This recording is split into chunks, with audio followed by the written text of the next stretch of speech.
Hola con todos. El tema de la presente exposición es acerca de las hemorragias en la primera mitad del embarazo. Es un tema muy amplio y a la vez muy importante debido a la frecuencia con la cual se preguntan los exámenes y también importante conocer sobre todo aquellos que van a hacer serum porque se van a encontrar ante esta entidad que es muy frecuente, ¿no? Muy frecuente y muchas veces eh, necesita un abordaje, una actitud terapéutica rápida, ¿no? Un diagnóstico rápido y sobre todo un manejo apropiado, ¿no? Porque tiene una alta tasa de mortalidad. Bien, dentro de las causas de hemorragia en la primera mitad del embarazo tenemos lo que es el aborto, ¿no? El aborto, una, una patología muy frecuente, ¿no? En la cual vamos a encontrar una clasificación, ¿no? En cuanto al aborto. Y el aborto, la definición es simple del aborto, la nueva definición, ¿no? Que es la pérdida del embarazo, ¿no? La interrupción del embarazo antes de las 22 semanas. Antiguamente se mencionaba que era antes de las 20 semanas, pero en la actualidad el concepto es interrupción de la gestación antes de las 22 semanas, ¿no? O un peso fetal menor a 500 gramos. Eh, la amenaza de aborto es otro concepto que debemos manejar, ¿no? Esta entidad, la amenaza de aborto muy frecuente en nuestro medio, se caracteriza por dolor, ¿no? En bajo vientre, dolor a nivel pélvico tipo cólico asociado a pérdida de sangrado por vía vaginal. En este caso, el manejo más apropiado es el reposo absoluto, la abstinencia sexual es importante en estas pacientes. No se ha demostrado otro manejo terapéutico sea eficaz para la amenaza de aborto. Solamente lo que ha demostrado cierto grado de eficacia para resolver esta entidad es el reposo y la abstinencia sexual. Algunos utilizan progesterona. Eso sería útil siempre y cuando la amenaza de aborto se deba a una insuficiencia del cuerpo lúteo. De lo contrario, no tendría mayor eficacia el uso de la progesterona. En la amenaza de aborto también debemos saber que el cuello cervical está cerrado, no, no hay cambios cervicales. A diferencia del aborto inminente y el aborto inevitable, ¿no? En el aborto y el aborto en curso, obviamente, ¿no? En los cuales va a haber una apertura del cervix, ¿no? El OSI y el OSE va a estar abierto. En la amenaza, en lo que es el aborto inminente, va a estar el cervix entreabierto, pero las membranas ovulares van a estar íntegras, a diferencia del aborto inevitable, en el cual, aparte de la apertura del cuello cervical, va a haber membranas ovulares rotas. Otro concepto que debemos conocer es lo que es el aborto recurrente o abortadora habitual. Es aquella con unas pérdidas sucesivas de embarazo, ¿no? O mayor o igual a 3 abortos seguidos, ¿no? O 5 abortos, ¿no? Intermitentes. El aborto incompleto, obviamente, es la pérdida, ¿no? del producto con mm, pero no de manera completa, sino que quedan restos en el útero, lo cual produce dolor y sangrado, ¿no? Aborto incompleto. Y obviamente el aborto completo es aquel en el cual se expulsó totalmente el producto y en el cual no quedó restos, por lo cual el útero no se contrae, no hay dolor y el sangrado cede. Eso es en cuanto a lo que es el aborto completo. Ahora, el aborto retenido, otro concepto también que debemos manejar, aunque no se usa mucho, pero también es importante que lo conozcamos. El aborto retenido lo definimos, ¿no? Como cuando eh, el embrión se encuentra, no evoluciona de manera favorable, o sea, la muerte del embrión o la pérdida, ¿no?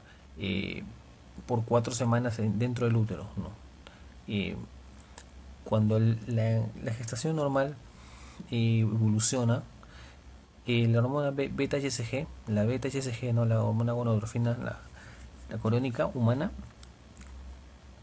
va a sufrir ciertos cambios en sus valores, en una gestación normal aumenta el 100% en las 48 horas siguientes, mientras que en un aborto,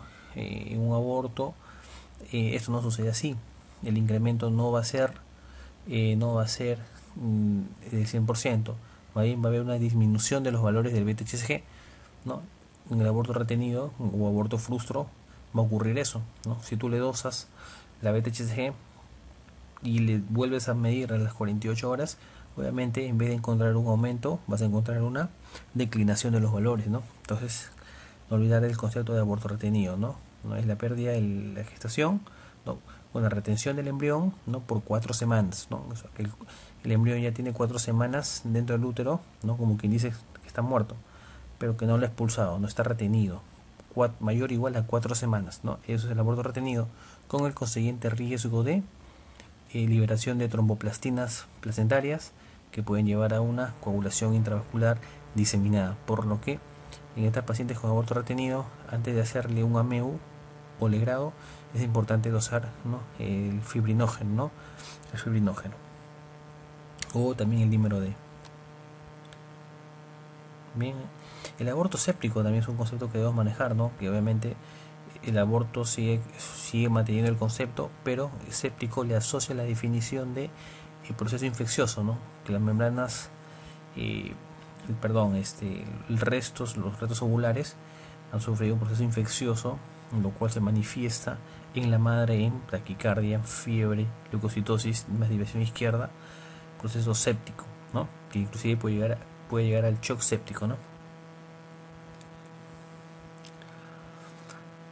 Bien, otra causa frecuente de enfermedad de sangrado en la primera mitad del embarazo es la MOLA, ¿no? La enfermedad trofoblástica gestacional, la cual se define, ¿no? como una proliferación no anormal del trofoblasto, ¿no?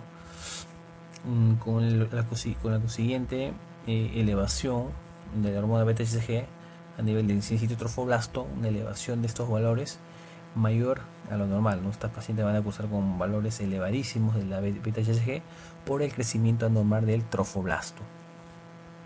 Bien, al carecer de un mesodermo funcional, no va a haber proliferación vascular.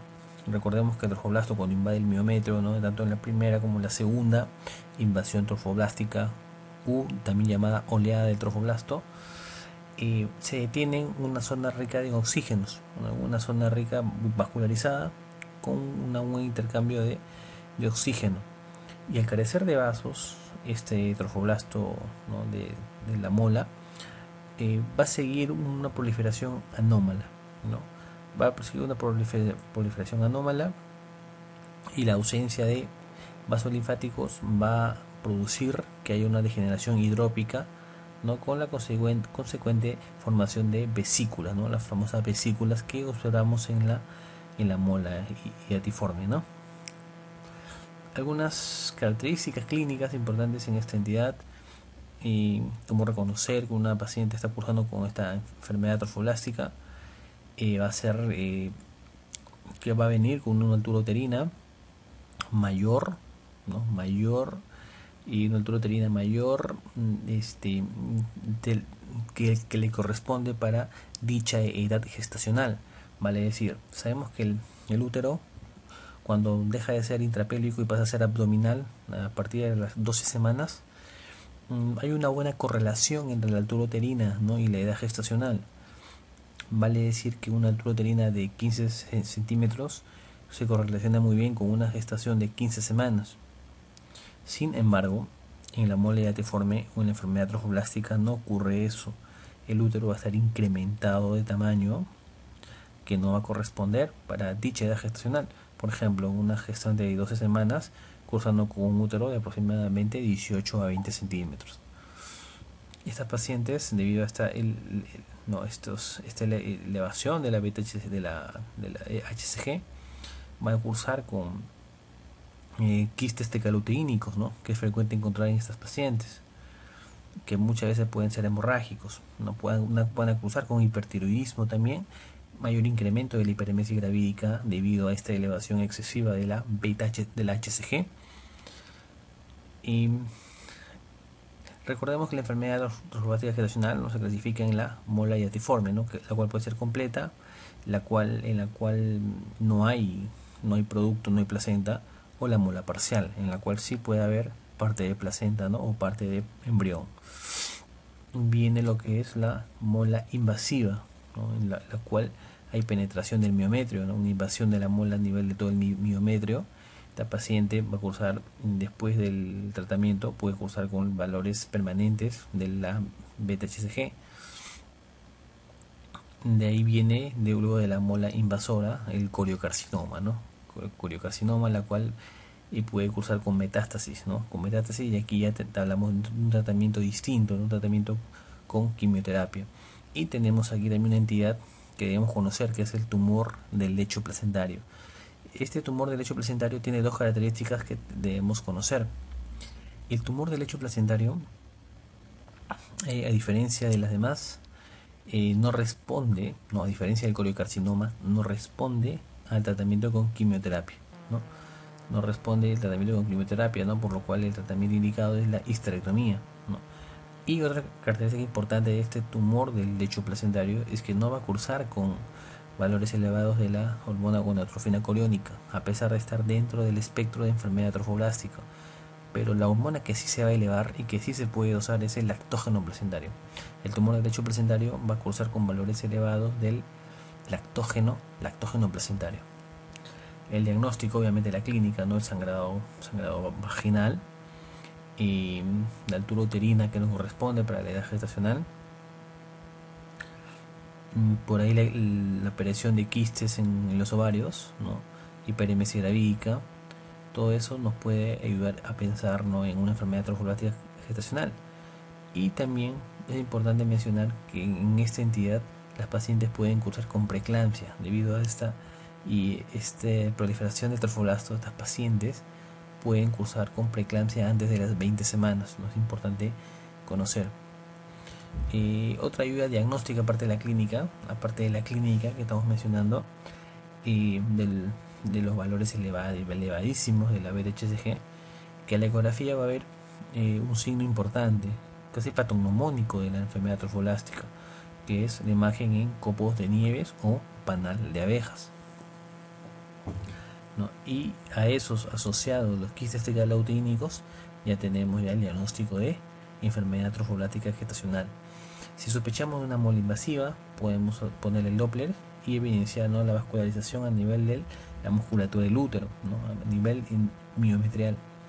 Recordad que el coriocarcinoma, en los lugares predilectos para la metástasis, es el pulmón, vagina, cerebro, hígado. Son lugares predilectos para la invasión, ¿no? Del coriocarcinoma, la metástasis del coriocarcinoma.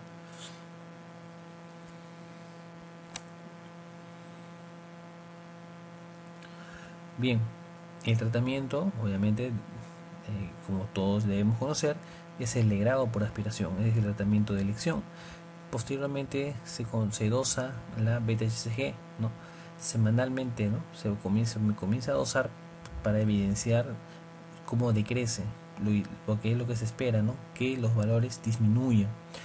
Pero si los valores se permanecen elevados a las 8 semanas de haber evacuado por legrado por aspiración, lo que se hace inmediatamente es pensar, si no hay metástasis, es pensar en una enfermedad trofoblástica persistente, ¿no? Lo cual el tratamiento ahí ya cambia y ya no es el legrado por aspiración, es la quimioterapia, ¿no? Es la quimioterapia, idealmente la monoterapia con metrotexate, ¿no? Y posterior legrado, teniendo siempre la opción de una histerectomía ahí, tener siempre esa opción, ¿no? De la histerectomía, sobre todo en pacientes mayores de 40 años que han cumplido sus deseos genésicos. En caso de enfermedad trofoblástica metastásica, si no hay en el coriocarcinoma, ¿no? Si es que hay algunos datos que nos van a hacer pensar, ¿no?, un pronóstico malo, como por ejemplo la elevación del HCG mayor a 100.000 en sangre o mayor a 40.000 en orina, edad mayor a 40 años, antecedente de un embarazo molar, metástasis al cerebro e hígado o fracaso en la quimioterapia previa. En ese caso indicado muy bien la poliquimioterapia. Sin embargo, si es que no hay evidencia de metástasis, la monoterapia con metrotexate va muy bien, siempre asociado al ácido folínico. Perfecto. Otra entidad causante de hemorragia en la primera mitad del embarazo que debemos conocer es el embarazo ectópico. ¿Cómo conceptuamos el embarazo ectópico? No es la implantación de blastocito fuera de la cavidad, ¿no? De la cavidad endometrial dentro del útero. Podemos encontrar embarazo ectópico en el nivel de las trompas, a nivel del cervix, a nivel del istmo, a nivel del ovario, a nivel de las fimbrias, a nivel abdominal, a nivel peritoneal. Pero la ubicación más frecuente obviamente es en la región ampular de la trompa, ¿no? De la trompa uterina. Ahí es la ubicación más frecuente, seguido de la región ísmica. El istmo, la unión del cuerpo con la trompa uterina, es una zona importante debido a que es una zona que produce mucho sangrado. La paciente puede morirse por un choque hipovolémico en cuestión de pocas horas, debido a la gran vascularización que hay en esa zona. Sin embargo, es una zona también muy distensible, por lo que gestaciones a ese nivel pueden llegar fácilmente a las semanas 16, 15 semanas pueden llegar un embarazo ubicado a nivel del istmo, ¿no? A diferencia de, a nivel del intersticio, región cornual, ¿no? Región intersticial o región cornual, la unión de la trompa con el cuerpo del útero. El istmo es la zona más estrecha de la trompa uterina. Esa zona suele dar una sintomatología más precoz debido a que no es tan distensible, por lo cual un embarazo ectópico a ese nivel se puede romper de manera precoz. La clínica clásica del embarazo ectópico, ¿no? Sangrado rojo oscuro escaso, asociado a dolor abdominal en uno de los flancos, ¿no? Y una historia de retraso menstrual, ¿no? Una historia de amenorrea. Diagnóstico, medición de HCG y la ECO-TV. Llega una paciente con dolor, ¿no? En fosa ilíaca derecha, mujer en edad fértil con una amenorrea, tiempo de amenorrea de 8 semanas, un retraso menstrual de 8 semanas, con un sangrado vaginal rojo oscuro que al tacto vaginal produce dolor a la movilización cervical y dolor a la palpación bimanual en anexos, pudiendo palparse una masa a nivel del anexo derecho. Con esa típica clínica que les he mencionado, esa típica evolución, esos parámetros clásicos que se encuentran en un embarazo ectópico, debemos pensar justamente en ello, en un embarazo ectópico. La zona discriminatoria. ¿Qué es la zona discriminatoria? Son los valores de la beta-HCG a partir de los cuales ya debemos evidenciar un saco, ¿no? Debemos evidenciar un saco embrionario. Sabemos que a partir de las 4 semanas con 3 días ya comienza a evidenciarse un saco embrionario. A las 5 semanas ya aparece la vesícula vitelina. Estamos hablando ecográficamente, no con ecografía transvaginal. 4.3 semanas evidenciamos saco. A las 5 semanas evidenciamos vesícula vitelina. Y después de 7 días de haber aparecido la vesícula vitelina, aparece el embrión. Y los latidos cardíacos fetales podemos evidenciar a partir de la semana 6, ¿no? Todo ello por ecografía transvaginal. Entonces, la zona discriminatoria es aquellos valores de la beta-HCG a partir del cual ya podemos evidenciar un saco embrionario. El valor que se manejaba anteriormente, hasta hace poco, es 1500. Sin embargo, actualmente estamos hablando de datos actuales, 2013, en el cual ya estamos manejando valores más altos de zona discriminatoria, ¿no? Inclusive llegando a valores de 2000. Se ha planteado el valor de 2000 como zona discriminatoria, a partir del cual ya se podría evidenciar un saco embrionario. Y recuerden, siempre la medición del beta-HCG debe ser seriado. A diferencia de un embarazo normal, en el ectópico el beta-HCG no se va a incrementar el 100% a las 48 horas. Va a haber un aumento menor al 50% o inclusive puede decaer a las 48 horas, ¿no?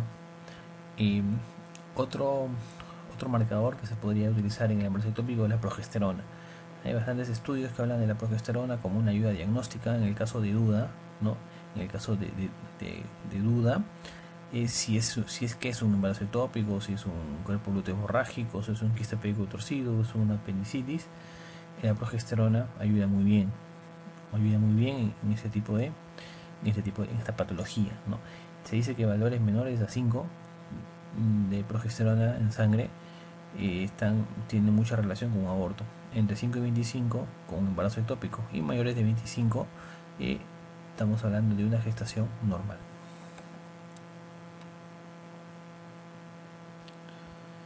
Aquí están las zonas que les mencionaba, ¿no?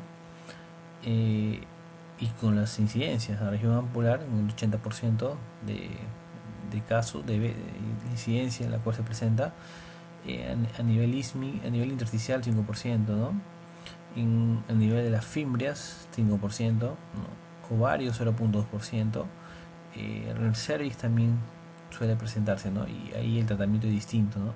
Tratamiento distinto. También recordemos que el tratamiento del embarazo ectópico, obviamente si viene una paciente con un abdomen agudo peritoneal, ¿no? Con líquido en fondo de saco de Douglas, a la ecografía extravaginal, debemos inmediatamente pasar a una laparotomía exploratoria, sobre todo si hay palidez, ¿no? Hay evidencia de sangrado en cavidad, se debe ingresar para una laparotomía exploratoria, probablemente por una salpingostomía o una salpingectomía, inclusive llegando a una histerectomía, dependiendo si la ubicación puede ser a nivel intersticial o a nivel cervical, podría terminar en una histerectomía.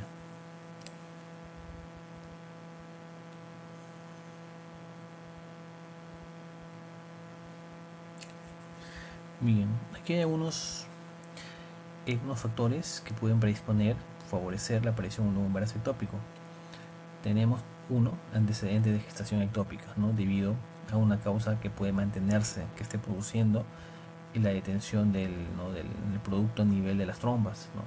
Cirugía tubárica previa por la forma de adherencias, de bridas que obstruirían la porción tubárica, produciendo el embarazo ectópico. Las enfermedades inflamatoria pélvica, ¿no? Gonococo, clamidia, pueden producir, ¿no? Inflamación a nivel tubárico, ¿no? Obviamente produciendo el ectópico. Las portadores de DIU y la esterilidad previa, ¿no? Probablemente por una causa tubárica, ¿no? Una causa tubárica que esté produciendo esta esterilidad. En el manejo del embarazo ectópico, aparte del manejo quirúrgico que les mencioné, se puede hacer un manejo, ¿no? Expectante, ¿no? Observación, o también un tratamiento médico con metrotexate. ¿En qué casos podríamos nosotros instaurar un tratamiento expectante, ¿no? Un manejo bastante, ¿no? Observar a la paciente sin instaurar un tratamiento radical, ¿no? Como es la laparotomía exploratoria. Nosotros podemos instaurar un tratamiento expectante en caso de que la paciente no presente ninguna sintomatología, no haya signos ni síntomas, ¿no? de descompensación, de abdomen agudo, en el cual la localización sea tubárica y la paciente esté sin dolor. En esos casos podemos nosotros instaurar este tratamiento conservador. Sin embargo, si es que nosotros queremos instaurar un tratamiento con metrotexate, se deben cumplir algunos criterios, ¿no? Ecográficos para nosotros poder instaurar recién ese tratamiento. ¿Y cuáles son? Uno, que sea a nivel de la trompa, que el tamaño del saco sea menor a 4 centímetros, que no haya latidos cardíacos fetales y valores del HCG menor de 5000, ¿no? Algunos dicen menor de 2000, pero actualmente es menor de 5000, ¿no? Y obviamente que no hay evidencia de hemorragia intraabdominal o rotura tubárica. En estos casos nosotros podríamos instaurar el tratamiento médico con metrotexate. Antiguamente, se utilizaba el signo de Dare de Cera, ¿no? Mediante un legrado podemos evidenciar mediante un legrado uterino podemos evidenciar decidua, ¿no? Y ausencia de vellosidades coriales. Sin embargo, se ha demostrado que en embarazos o abortos también se podía presentar este signo, por lo cual ya no es de mucha ayuda en la actualidad. Comencemos con resolviendo las preguntas, ¿no? Aquí muchas veces se aprende más analizando cada pregunta, ¿no? Podemos sacarle el jugo, el máximo provecho a estas preguntas. Bien. Comencemos. Mujer de 35 años, nuligesta. Hasta ahí me hablan de una mujer en edad fértil. que no ha tenido embarazos. Acude por pérdidas hemáticas de escasa cuantía de 5 días de evolución. Una paciente que hace 5 días viene sangrando, ¿no?, por vía vaginal. Viene con un periodo de amenorrea de 6 semanas. Tenemos amenorrea y tenemos sangrado vaginal, acompañado de dolor hipogástrico difuso. Tenemos la tríada clásica del embarazo ectópico. Exploración: tacto bimanual doloroso. Se palpa anejo derecho aumentado de tamaño. Puede ser un embarazo ectópico tubárico, ¿no? ¿Qué prueba realizaría en primer lugar? Perfecto. Con todas estas características, nuestra clínica, estos síntomas que menciona en este caso clínico, sin duda es un embarazo ectópico tubárico, ¿no? A nivel de la trompa, o también puede ser ovárico, ¿no? Porque se palpa los anejos aumentados. Entonces, para yo poder determinar, uno de los exámenes primarios básicos que hacemos es la ecografía y la dosaje de la hormona beta-HCG, ¿no? La beta-HCG me va a corroborar que es un embarazo y la ecografía me va a aclarar la ubicación de dicho embarazo, ¿no? Por lo que la ecografía es la clave en esta pregunta, ¿no? Obviamente. Y si es que después de la ecografía no hay indicios de dónde está ubicado ese embarazo ectópico, y podemos pasar a la laparoscopía, ¿no? La culocentesis, que consiste en la punción, ¿no?, con una aguja del fondo del saco de Douglas para evidenciar si hay o no sangre en cavidad, ya no se usa con mucha frecuencia. El test de embarazo, como le digo, también el test de embarazo también se hace como examen básico junto a la ecografía. La laparotomía exploratoria solamente se habría un abdomen agudo quirúrgico. Entonces, lo primero que hay que hacer es ecografía y test de embarazo, ¿no? Y test de embarazo. Pero debido a la amenorrea, a toda esta sintomatología, lo más conveniente es la ecografía transvaginal.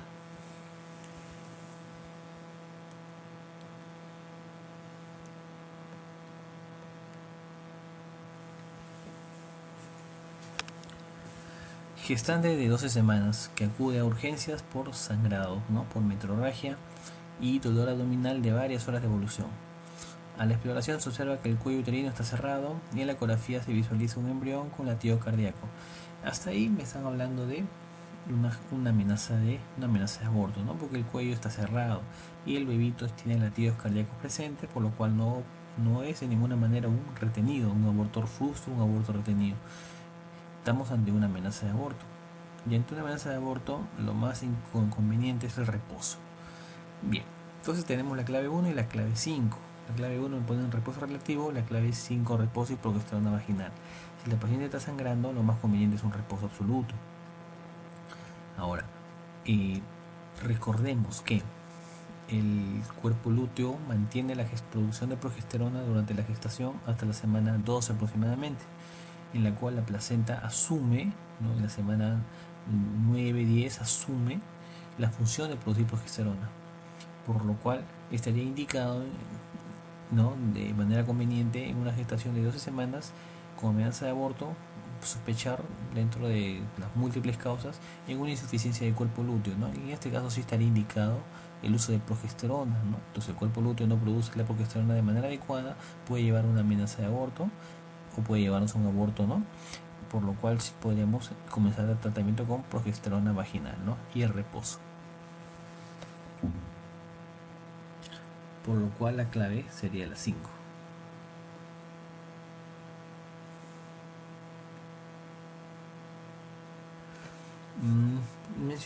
Mencionamos aquí un poco lo que le mencionaba anteriormente, ¿no? El reposo físico y psicológico y la abstinencia sexual es lo básico, ¿no? El tratamiento es lo que mejor va en el tratamiento de las amenazas de aborto. Ahora, los uteroinhibidores obviamente no están indicados, no están indicados en las amenazas de aborto. Los progestágenos sí están indicados en causa de insuficiencia luteínica, ¿no?, como le decía. Demostrar previamente, a veces es difícil demostrar esto, difícil demostrar que hay una deficiencia de la producción de progestágenos, ¿no? por lo que en la clave anterior fácilmente pudo haber sido la clave la número 1, ¿no? Reposo relativo, ¿no? Sin embargo, queda un poco floja esa clave, ¿no? Porque el paciente está sangrando, no le puede dar un reposo solo relativo. Yo me hubiera mandado por la 1 si hubiera sido reposo no absoluto y abstinencia sexual. Eso sería lo ideal, una clave ideal, pero te la ponen como a medias, como para que dudes, como para que la dudes. Y la última te ponen, con la última clave, la 5 nos pusieron reposo y progesterona, ¿no? En esa clave yo me mando por marcar la clave 5, porque a veces de manera empírica podemos utilizar la progesterona, ya que la progesterona no ha demostrado producir ningún tipo de embriotoxicidad, ¿no? Ni daño materno, por lo cual sí está indicado y en muchos protocolos se indica el uso de progesterona y reposo absoluto en caso de amenaza de aborto.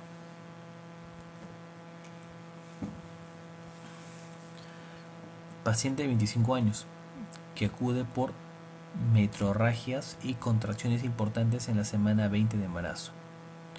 A la exploración ginecológica se observa una dilatación de cuello uterino sin expulsión del huevo. ¿Ante qué estamos ahí? Bien, me habla de sangrado y dolor abdominal, contracciones importantes semana 20, o sea, menos de las 22 semanas. Estamos ante una amenaza de aborto. Hasta ahí, una amenaza de aborto. Pero todo cambia cuando me dicen que hay dilatación del cuello uterino. Entonces ahí ya no hablamos de una amenaza de aborto, ¿no? Obviamente la clave 4 ya la descartamos, hablamos de un tipo de aborto. Ahora, ¿qué clase de aborto sería? Dice un cuello dilatado sin expulsión del huevo. ¿Qué sospecharía? Aborto diferido, que es igual que un aborto retenido. Para ello debemos evidenciar que el primer embrión tenga muerto dentro del útero mayor o igual a 4 semanas, lo cual en ninguna parte es mencionado, por lo cual no sería la clave. Aborto consumado es con la expulsión del producto, lo cual no tampoco está mencionado ahí. Aborto habitual, aquella que aborta mayor o igual a 3 veces. Amenaza de aborto obviamente no es. Es un aborto en curso, ¿no? Un aborto en curso que probablemente en el transcurso de las horas va a comenzar a expulsar el producto.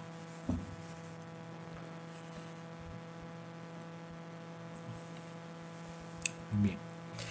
Paciente de 22 años, a la que se diagnosticó aborto diferido de 9 semanas de gestación. A las 48 horas de realizar el legrado terapéutico, la paciente comienza con un cuadro de fiebre de hasta 39 grados y dolor abdominal con signos de irritación peritoneal. ¿Qué actitud debemos tomar en ese momento?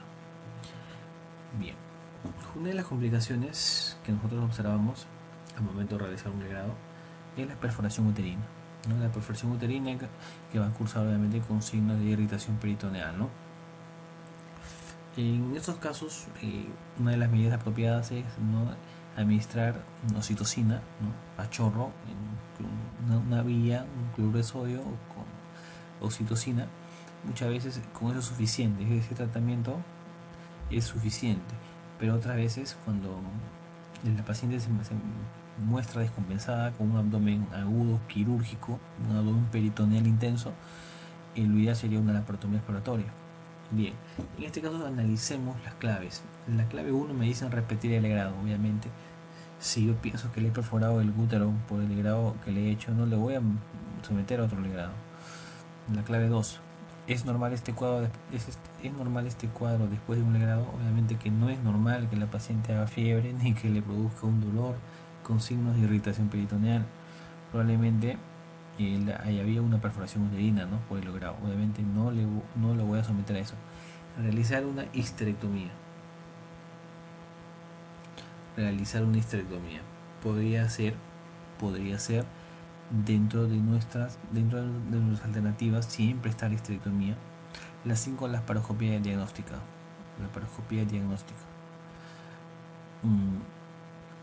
Entonces, la actitud que se debe tomar en ese momento, lo ideal es, si la paciente hace fiebre, obviamente lo más prudente es coberturar, ¿no?, con antibióticos. Por algo te ponen fiebre de 79 grados. Con eso te dicen, ponme antibióticos. Con eso te dice, márcame la clave en la cual hay antibióticos. Eso es uno. Luego, probablemente perforación del útero. pomocitocina, está en la clave, antibiótico citocina, y vigilar la evolución del cuadro. Si es que la paciente presenta los signos de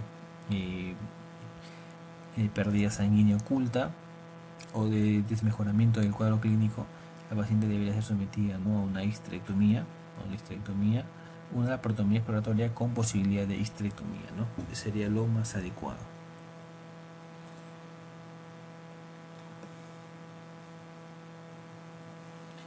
Paciente de 40 años que consulta por hemorragia en la semana 20 de embarazo. En la anamnesis destaca un parto previo gemelar.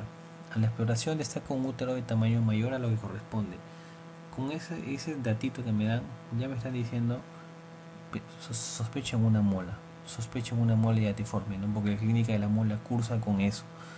Entonces, le practico una ecografía y me da la imagen innevada debido a la degeneración hidrópica de la mola hiatiforme, que me da esa imagen en copos de nieve, ¿no? La actitud terapéutica obviamente es, como lo mencionamos repetidas veces, el grado por aspiración.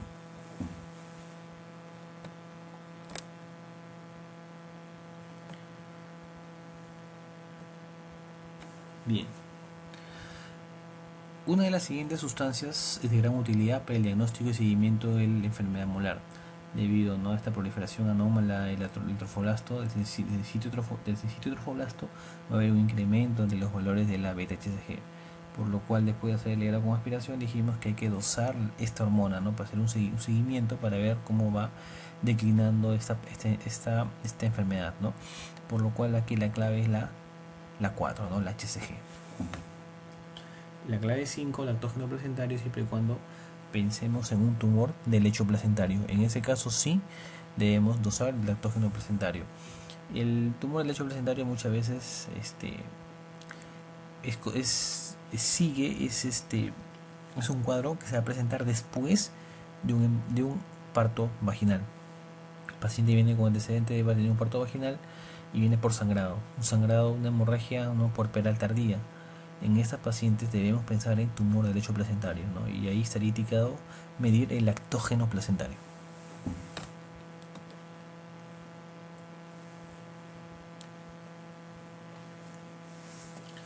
¿Cuál de los siguientes factores de riesgo, no? ¿Cuál de estos no se asocia a un embarazo ectópico? La esterilidad, dijimos que sí, ¿no?, debido a un factor tubárico.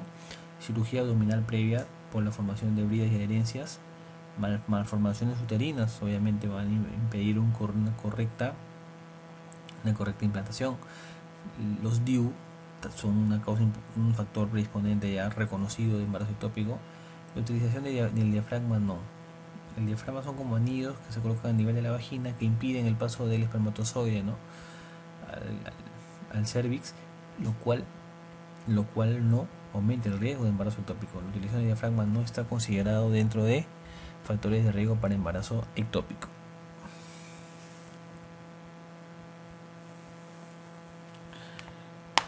Aquí les pongo nuevamente los factores favorecedores de embarazo ectópico. ACP, una buena memotecnia. A, de antecedente de gestación ectópica. C, de cirugía tubárica previa. E, de EPI. P, de portadores de DIU. Y E, de esterilidad previa, ¿no? La técnica que nos da el diagnóstico definitivo en la gestación ectópica es la laparoscopía. Por vía laparoscópica nosotros podemos evidenciar, ¿no?, la implantación, ¿no?, a nivel tubárico o a nivel ísmico, donde esté el embarazo ectópico. Por vía laparoscópica lo podemos realizar. La laparoscopía es una gran ayuda en la actualidad. Casi en la mayoría de cirugías ginecológicas está indicado la laparoscopía, ¿no?, por la menor movilidad que produce, la mejoría posoperación y todas las ventajas que conocemos de la laparoscopía, por lo cual en este caso de duda diagnóstica en un embarazo ectópico está muy bien indicado, ¿no?, la laparoscopía.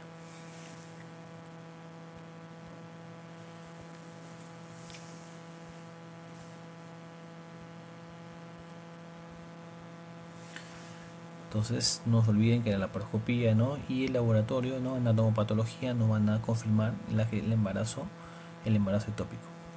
Comencemos con la siguiente pregunta.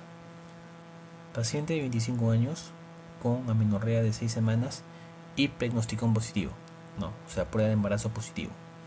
Acude por dolor abdominal, se comprueba taquicardia y hipotensión. Bien, hasta ahí. Me hablan de amenorrea, me hablan de prueba de embarazo positivo y me hablan de dolor abdominal. Hasta ahí debo pensar en un embarazo ectópico, ¿no? Hasta que me demuestren lo contrario. Y si me hablan de taquicardia e hipotensión, me hablan probablemente de un sangrado bastante considerable, ¿no? Entonces en la ecografía se evidencia abundante líquido en cavidad abdominal. Estamos hablando de sangre en cavidad, un abdomen agudo, un abdomen quirúrgico. La conducta obviamente es la parotomía de emergencia, no hay más que decir. Hay que abrir la cavidad, cerrar el caño, pinzar la zona sangrante, ¿no? Y obviamente ligar, cortar y ligar, ¿no? Y con ello ya se daría el cuadro. Estaremos sacando por una salpingectomía. Se está haciendo una salpingectomía muchas veces cuando el útero, la trompa está estallada. Es difícil conservar la trompa, por lo cual la salpingectomía es lo ideal. Y en este caso que nos presentan este caso clínico, lo ideal es la laparotomía urgente, ¿no? La laparotomía urgente.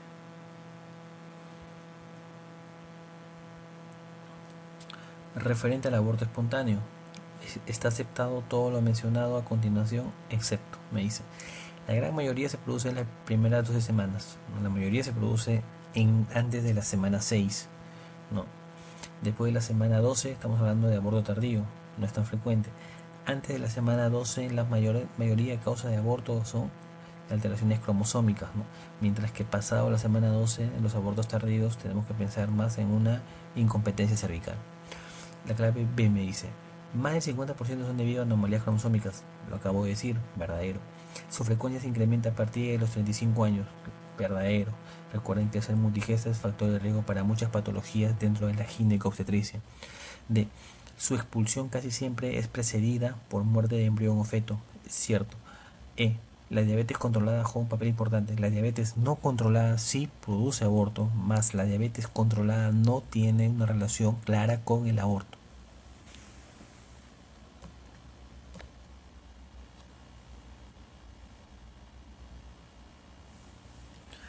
Paciente de 20 años con antecedente de un aborto provocado hace un año. Refiere sangrado vaginal y discreto. Al examen el anexo derecho es doloroso, difícil de palpar, la movilización del cervix despierta dolor, temperatura oral 37, señales su diagnóstico probable. Tenemos ahí el hecho que nos digan antecedente de un aborto provocado hace un año. Tenemos que pensar que probablemente esta paciente ha sido sometida a una manipulación, ¿no? Y probablemente haya terminado en una MEU o en un legrado, con lo cual aumenta el riesgo de hacer una enfermedad inflamatoria pélvica, y como sabemos la EPI es factor predisponente para una causa importante de embarazo ectópico. Me hablan de sangrado vaginal discreto. Recuerden que el embarazo ectópico, el sangrado vaginal es discreto, rojo oscuro, escaso, a diferencia del aborto, a diferencia de la mole diatiforme. En el embarazo ectópico el sangrado es discreto. Y me hablan de un anexo derecho doloroso, difícil de palpar, y movilización cervical dolorosa. Obviamente hasta ahí tengo que pensar en la única alternativa, ¿no? El embarazo ectópico de trompa derecha. Y es lo que más se acercaría al diagnóstico. El método de elección para la evacuación de la mola, dijimos legrado uterino más aspiración, ¿no? Más aspiración intrauterina.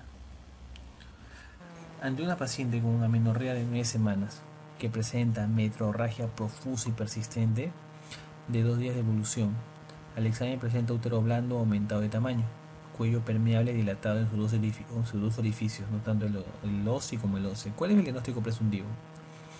Entonces, me da una paciente de 9 semanas que presenta sangrado abundante, persistente, y el útero está blando. Probablemente porque hay algún contenido dentro del útero que no ha llegado a expulsarlo del todo, por lo cual aquí el diagnóstico más apropiado es el aborto incompleto, ¿no? Esa amenaza de aborto no tendría por qué estar dilatado el cuello.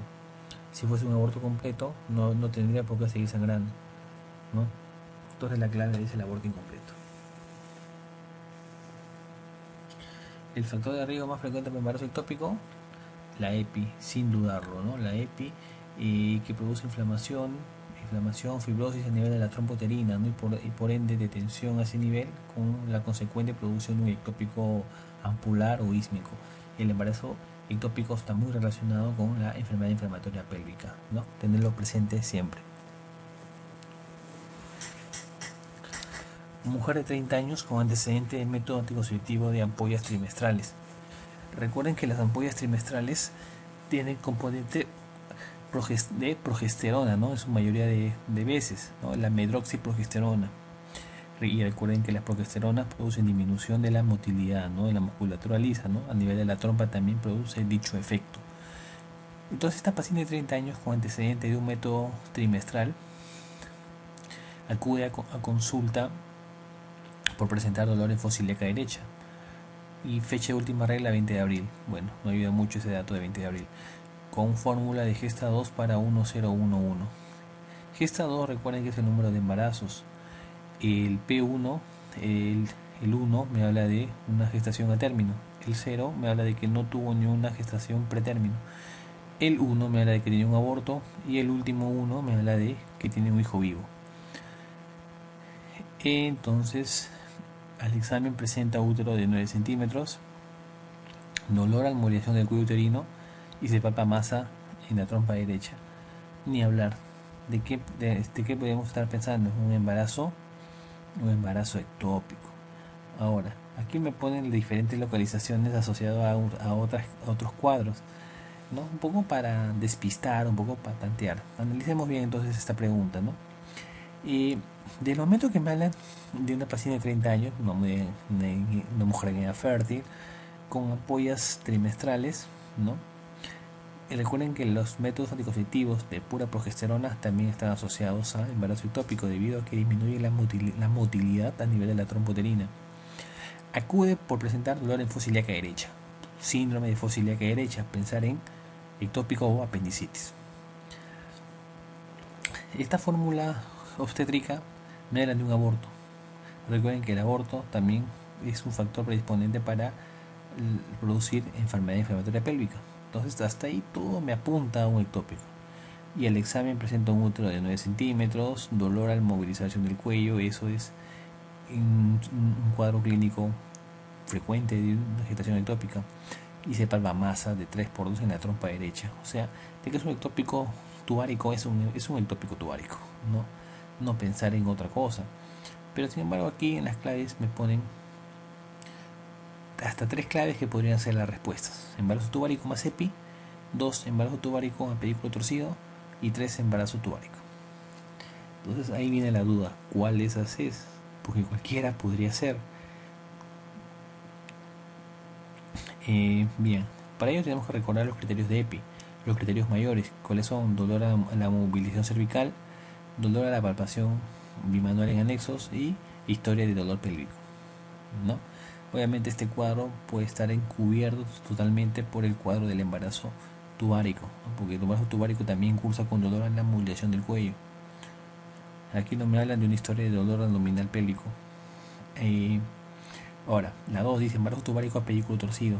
Para que un ectópico o un quiste se tuerza, por lo menos debe ser mayor a 5 centímetros, ¿no? Aquí me dicen 3 milímetros, ¿no? O sea, también difícil que se palpe una masa con esas dimensiones, por lo cual que se haya torcido no es muy frecuente, no sería frecuente en este cuadro, ¿no? Con estos datos que me dan, no debería pensar en un pedículo torcido. Y me quedaría entre la 1 y la 3.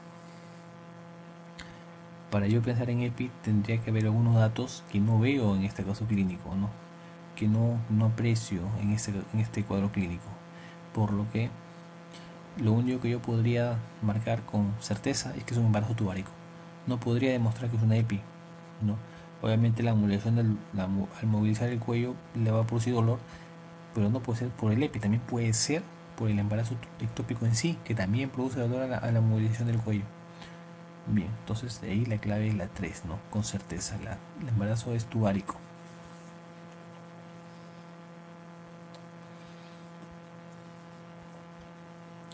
Mujer de 20 años acude a consulta por dolor en hipogastrio tipo cólico. Refiere regla con retraso de 2 ciclos, ¿no? en regular cantidad, diferente a la que normalmente presenta. Al examen, un útero de 8 centímetros, cuello está cerrado, largo, sin masas en trompas, ovario de 4 por 3 por 2 centímetros, un poquito incrementado probablemente por la presencia del cuerpo lúteo. El diagnóstico más probable obviamente es la amenaza de aborto, ¿no? Dolor, eh, pequeño sangrado, pero el cuello está cerrado, ¿no? El cuello está cerrado. Ahora, ¿podría ser un retenido? Sí, pero para ello tendría que darme de una ecografía donde se evidencia un embrión sin latidos cardíacos. Aborto inminente no, porque tendría que tener el cuello abierto, y aquí me dice cuello cerrado, ¿no? Hemorragia uterina disfuncional, podría ser una disfuncional. ¿Por qué no podría ser una hemorragia uterina disfuncional? Obviamente la disfuncional es aquel sangrado en el cual no hay un sustrato anatómico que pueda demostrar o pueda justificar el sangrado. Por los datos que me da esta paciente, sobre todo por el retraso de 2 ciclos, ya debemos pensar que hay un embarazo, ¿no? Un embarazo, por lo cual lo más certero y más ese ovario, en lo cual me habla probablemente de una presencia de cuerpo lúteo, lo más probable es que yo debo pensar en una amenaza de aborto.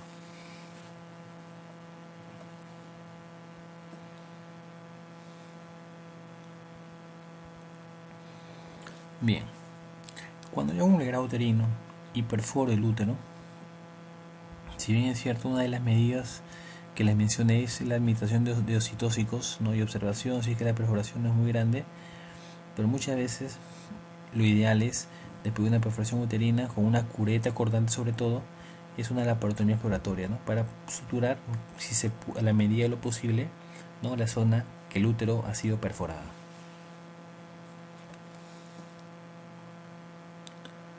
Los abortos espontáneos, en el más del 60%, ¿no? Aquellos que se presentan antes de las 12 semanas, en su mayoría de veces, más del 60%, son de causas cromosómicas, ¿no? Eso no lo duden. El síntoma más relacionado con el embarazo ectópico es el dolor abdominal, ¿no? Seguido de retraso menstrual y sangrado, ¿no? Sangrado escaso, oscuro. No se olviden de esa triada. ¿Cuál de los siguientes hallazgos permite establecer el diagnóstico de aborto inevitable? Dijimos sangrado, cuello abierto y membranas rotas. La clave es la A, ¿no? La clave es la A. Para que sea inminente tiene que estar las membranas íntegras.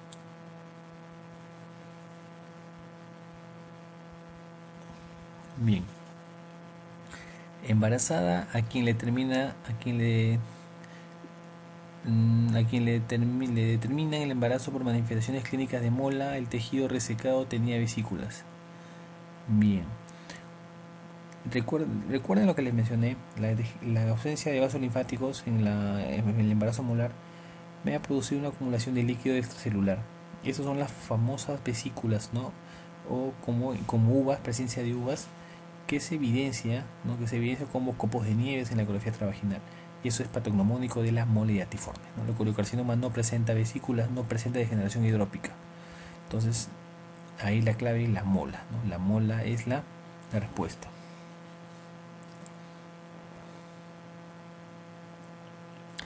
El mayor porcentaje de molas se presenta número diploide de cromosomas 46XX, no se olviden, 46XX, pero también puede ser 46XY, por lo más frecuente es 46XX.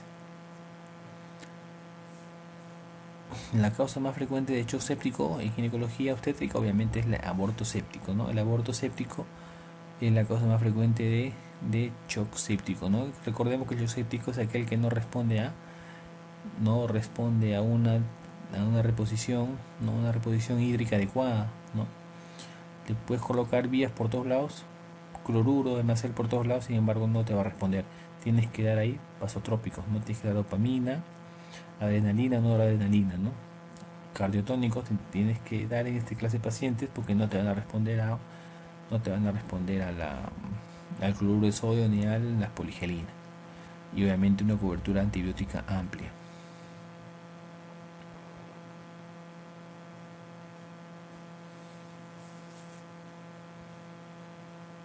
Bien, como mencioné aquí, los estudios citogenéticos de las molas diatiformes han indicado que la composición cromosomal más frecuente viene el 23X, que el espermatozoide va a fecundar un óvulo con ausencia de carga genética.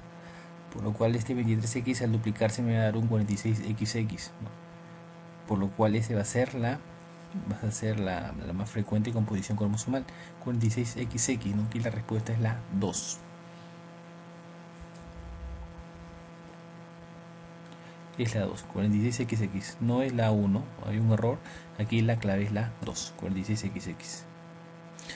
Los defectos de coagulación que siguen de una muerte fetal intrauterina raramente ocurren antes de las 4 semanas. Nos dice que a partir de las 5 semanas, mayor del 50% de estos fetitos, de estos pacientes con feto muerto, van a cursar con un trastorno de la coagulación, ¿no? Aquí la respuesta es 4, ¿no? A partir de 4 semanas puede haber trastornos de la coagulación. Paciente que consulta por sangrado genital en sus 6 semanas de amenorrea. La semana anterior se hizo la prueba de embarazo y fue positiva. Entonces una paciente no gestante con probablemente 6 semanas de embarazo, a la exploración se confirma el sangrado, siendo el resto normal. La ecografía muestra una vesícula de 10 milímetros de diámetro, pero no se ve embrión. ¿Qué se debe hacer? Obviamente, con 10 milímetros de diámetro, muchas veces ya se debería ver un embrión, ¿no? Se debería ver ya un embrión, pero a veces algunos esperan hasta 12 milímetros para recién sospechar de una gestación evolutiva, ¿no? Por lo cual hasta este momento lo que se debería hacer es reposo en la paciente y un dosaje o un control ecográfico en una semana, ¿no? Por lo que la respuesta más apropiada es la 5, ¿no? Reposo en cama.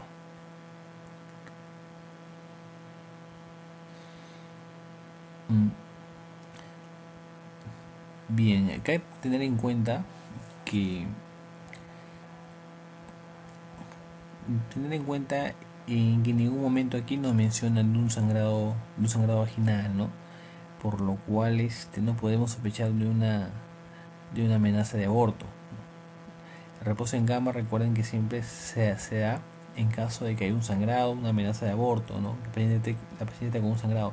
Pero en este caso en ningún momento me hablan de ello, ¿no? Me hablan de paciente de 6 semanas, que se hizo una prueba de embarazo y a la exploración se confirma el sangrado, ¿no?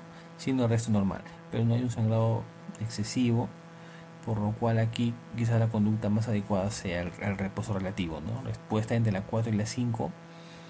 Recuerden que en estas preguntas cada dato que te dan es importante analizarlo, porque nos puede llevar a cometer errores. En este caso, el reposo relativo o el reposo en cama, ¿no? Podrían ser las claves adecuadas, ¿no?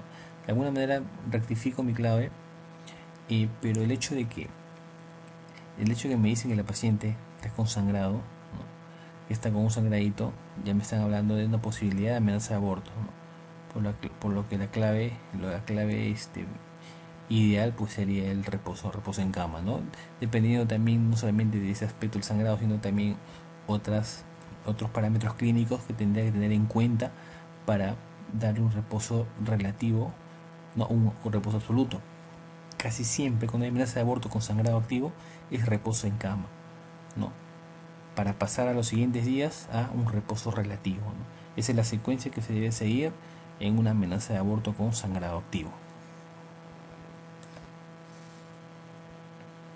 Bien, aquí le dejo un cuadrito para que más o menos vean algunas características que nos pueden diferenciar entre una amenaza de aborto, un aborto en curso y un aborto diferido.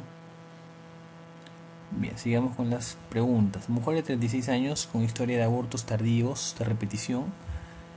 Cuando va a dar un aborto tardío después de la semana 12, es aquella que se produce después de la semana 12, debemos pensar en una incompetencia cervical, ¿no? Entonces, como antecedente de interés encontramos una conización. Conización es causa de incompetencia cervical. Y aquí entonces el tratamiento ideal para evitar los más abortos es el cerclaje cervical, el cual se hace a partir de las 16 semanas y con posterior retiro, probablemente a partir de la semana 37, cuando ya se decida culminar la gestación, ¿no? Es lo ideal, el cerclaje cervical.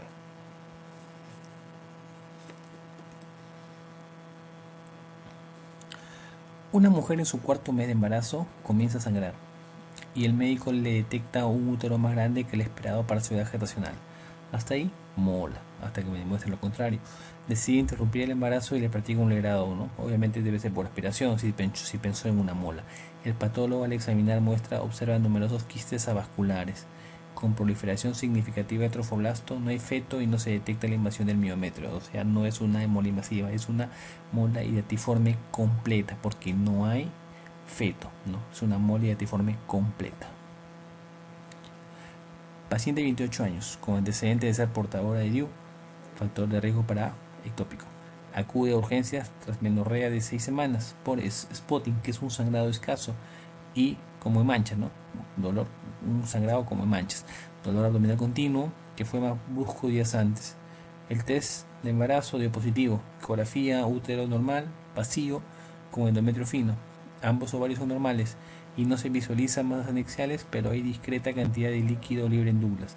Si no se evidencia masas anexiales, pero hay un examen de gestación positiva, es porque bueno, el paciente ha estado embarazada, pero al no haber nada en el útero, obviamente no ha sido una gestación dentro del útero, no ha sido una intrauterina, sino ha sido una ectópica, probablemente tubárica. El dato del DIU también me tiene que hacer pensar en eso, ¿no? En un embarazo ectópico. Y una de las posibilidades es que haya sido un aborto tubárico, ¿no? Que se haya abortado, ¿no? Hacia el peritoneo, por lo cual ya no se evidencie la masa en la trompa, ¿no? Por ello que también tengamos en cuenta el dato que nos dicen de discreta cantidad de líquido libre en Douglas, que suele verse en los abortos tubáricos, que es en la respuesta, ¿no?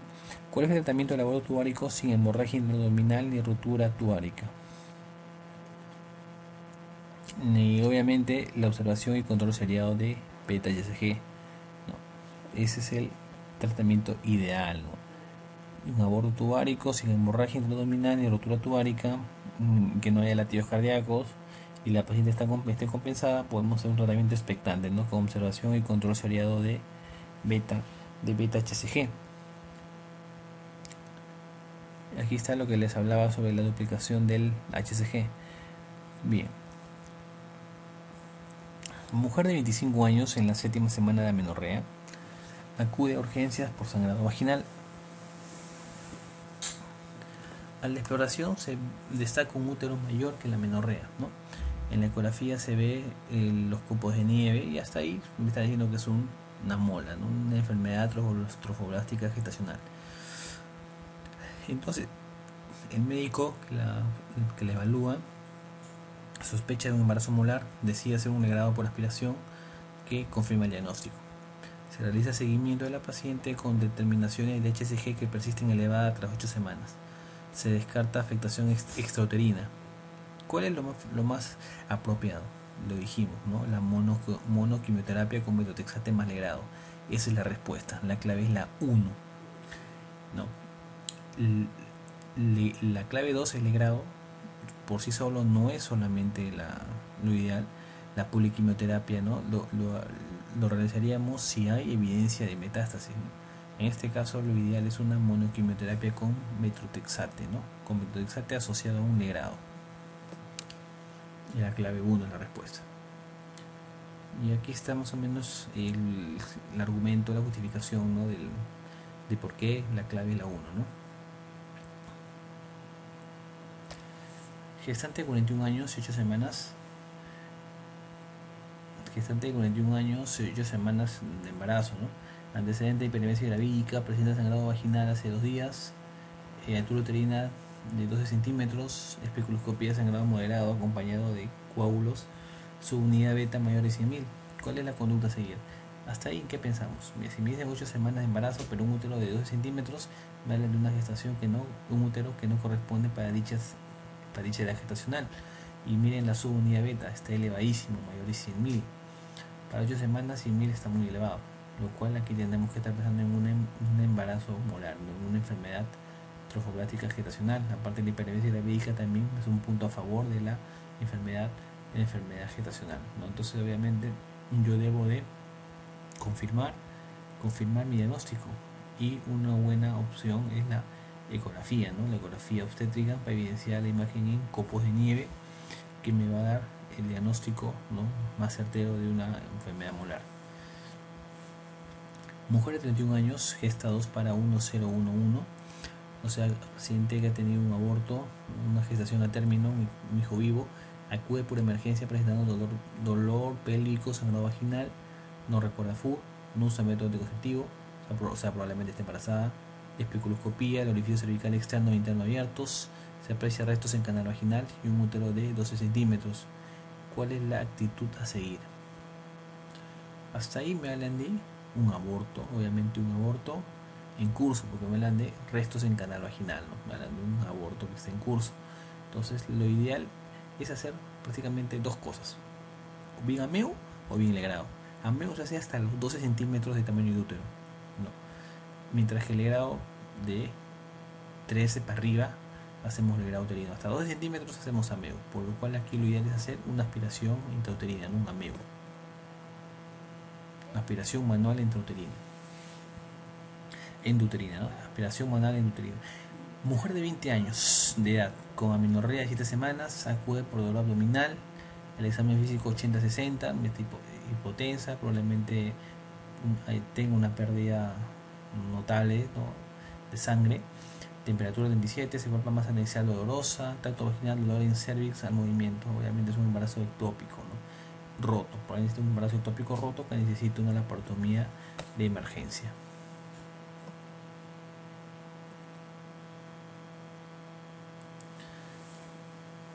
Bien. Gestante de 12 semanas, ¿no? O sea, 12 semanas de embarazo, que acude a su consulta para realizar una ecografía a la cual se observa una gestación pero sin embrión, no, con un embrión único pero sin latidos, cardíacos, ¿no? Con una longitud corono una longitud corononalga de 16 milímetros que es acorde a unas 8 semanas, ¿no? 8 semanas. Un embrión que la ecografía da 8 semanas, pero sin embargo es una gestante de 12 semanas, ¿no? Hay un decalaje, una diferencia de 4 semanas, ¿no?, que probablemente sean las 4 semanas de que el embrión esté muerto dentro del útero, por lo cual aquí el diagnóstico más certero es un aborto retenido, un aborto diferido. Recuerden el concepto, ¿no?, la muerte del embrión retenido dentro del útero mayor o igual a 4 semanas, ¿no? Y aquí me dicen que el embrión, los datos de a nivel ecográfico, las visiones del embrión me dan para una gestación de 8 semanas, sin embargo una gestante de 12 semanas, ¿no?, un furdo de 12 semanas, decalaje de 4 semanas, ¿no?, me da para un aborto retenido, ¿no? Esa es la respuesta, aborto retenido o aborto frustro. En una mujer embarazada de 12 semanas que lleva 3 días sangrando por genitales, con muchas náuseas, útero mayor que su amenorrea y los valores de PSG muy elevados. ¿En qué pensamos? En modalidad-tiforme, ni pensarlo 2 veces en otra clave. Primigesta de 32 años que acude a urgencias refiriendo sangrado genital, prueba de embarazo en farmacia positivo, se realiza exploración ginecológica y los hallazgos ecográficos y analíticos sugieren el diagnóstico de mola vesicular. El tratamiento de elección, legrado por aspiración, ¿no? ¿Cuál de estas circunstancias es irrelevante en los antecedentes de una paciente que acude al servicio de urgencias de maternidad con sospecha clínica de gestación ectópica? Esterilización, dijimos que sí. Embarazo ectópico previo, dijimos que sí. DIU, dijimos que sí. Ahora, el uso de anticonceptivo de dosis baja y continuada de solo estrógeno produce ectópico. No, si me dijeran progestágeno, sí, porque el progestágeno disminuye la motilidad, pero no el estrógeno, ¿no? Por lo cual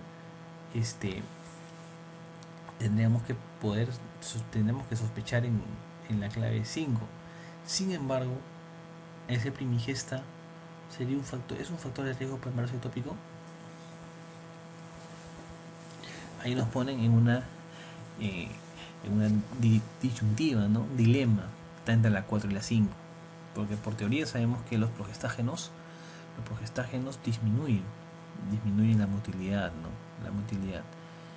Entonces, pero sin embargo sabemos que las primigestas en ningún lado, por lo menos no se ha reportado que las primigestas sea un antecedente que te favorezca un embarazo ectópico, ¿no? Por lo cual aquí entre la 4 y la 5 la más certera sería la clave 4. Pero lo pongo de rojo a la 5 porque también una de esas dos nos podría hacer dudar, porque no sabemos que en teoría la progesterona se puede relacionar con disminución de la motilidad tubárica, ¿no? Pero aquí la respuesta ideal sería la 5, ¿no?